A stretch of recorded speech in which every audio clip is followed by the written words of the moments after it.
The Vikings were some of the fiercest warriors of all time, and a select few carried the ultimate weapon, a sword nearly 1,000 years ahead of its time, built by a mysterious craftsman from a material unknown to rivals for centuries. The sword was known as the Ulfberht. The swords were far better than any other swords made before or since in Europe. The secrets behind its design, creation, and use have been lost. But now, the world's largest steel company and a modern-day blacksmith divine its mysteries and bring the Ulfberht back to life. To do it right, it is the most complicated thing I know how to make. And it's that challenge that drives me. A millennium after its time of glory, discover the secrets of the Viking sword. Right now, on this Nova National Geographic special.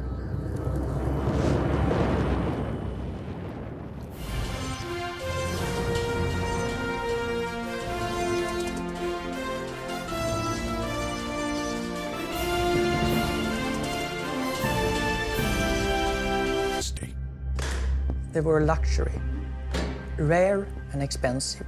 It was the Rolls-Royce of the swords. Produced only from about 800 to 1000 AD, this Viking sword was made from a pure steel, not seen again in Europe for nearly 1,000 years.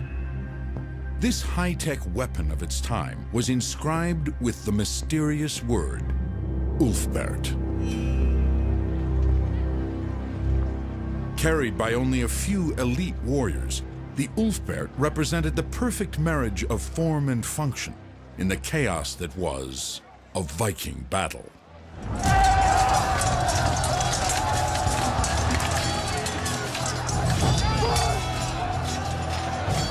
It's not people dividing up and have a nice duel one-to-one. The fight was very violent, chaos, people moving around, striking out whenever possible. Some people were struck multiple times and from all kinds of angles. The Vikings spread out from Scandinavia, colonizing vast expanses of Europe from the 8th through 11th centuries. They are so admired as fighters that people to this day reenact their battles.